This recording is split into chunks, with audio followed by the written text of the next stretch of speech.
1. The Long Island Railroad. December 7, 1993. The 5:33 p.m. train from Penn Station to Hicksville was packed with evening commuters. Office workers, students, parents, people heading home after a long day. Long Island Railroad, LIRR, was one of the busiest commuter lines in the U.S., and for many, this was a routine trip.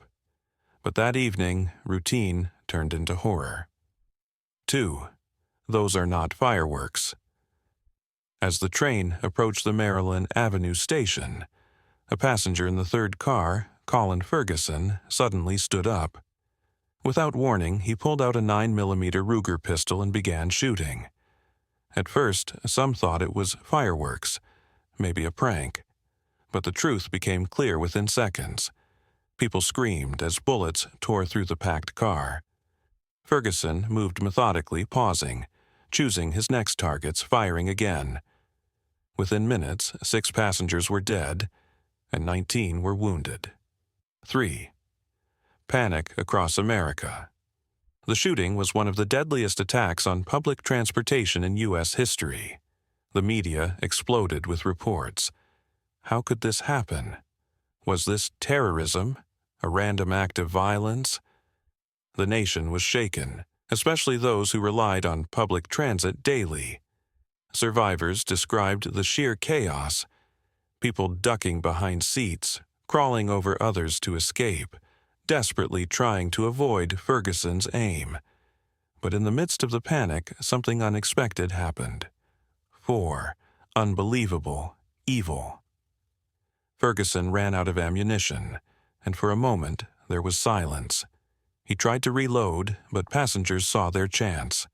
3 brave men, Kevin Blum, Michael O'Connor, and Mark McEntee, charged at him, tackling him to the ground. Ferguson fought back, screaming racial slurs and bizarre statements, but they held him down until the police arrived. The killer had been stopped, but the damage was done. 5. Why did he do it? As the investigation unfolded, Ferguson's motives became chillingly clear. A man filled with racial hatred and paranoia, he had written pages of ranting notes, blaming various racial and political groups for his failures. Born in Jamaica, he had moved to the U.S. in search of a better life, but became increasingly unhinged. He believed he was a victim of a massive conspiracy, blaming everyone: whites, blacks, immigrants, and politicians. His mind had spiraled into madness, and on December 7th his delusions turned into murder. 6. The show begins. The trial was something out of a horror movie. Instead of accepting legal representation, Ferguson insisted on defending himself. What followed was one of the most bizarre trials in U.S. history. Ferguson spoke in the third person, referring to himself as if he were someone else. He cross-examined the very people he had tried to kill. Survivors, still traumatized, had to face him in court as he questioned them. 7. A passenger with good intentions. At one point, an attorney named William Kunstler, known for defending controversial figures, considered taking Ferguson's case.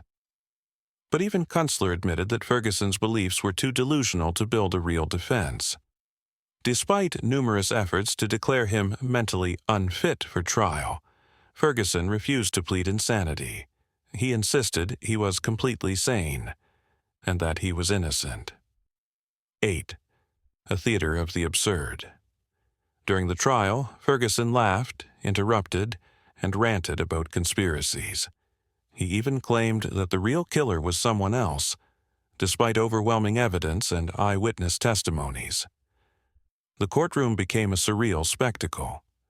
The judge, the prosecution, even Ferguson's own standby lawyers struggled to comprehend his behavior. 9. The right to defense.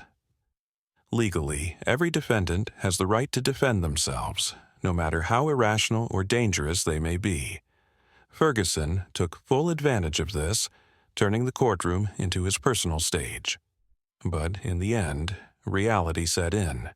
The jury had seen enough. Verdict and Sentence.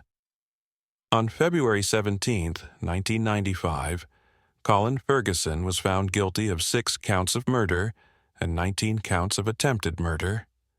His sentence: 315 years and 8 months in prison, effectively a life sentence with no chance of parole. Justice had been served, but for the families of the victims, no sentence could bring back their loved ones. 11. In memory of them. The Long Island Railroad Massacre remains one of the most senseless acts of violence in New York's history. The victims, Dennis McCarthy, Richard Nettleton, James Garicki, Maria Teresa Tumangan, Mi Kyung Kim, and Amy Federici, were ordinary people with families, dreams, and futures. In their memory, security on public transit was tightened. Awareness of mental illness and gun violence in America was further brought into the spotlight. But the scars of that day remain. For the survivors, for the families, and for the city of New York, December 7, 1993, will never be forgotten.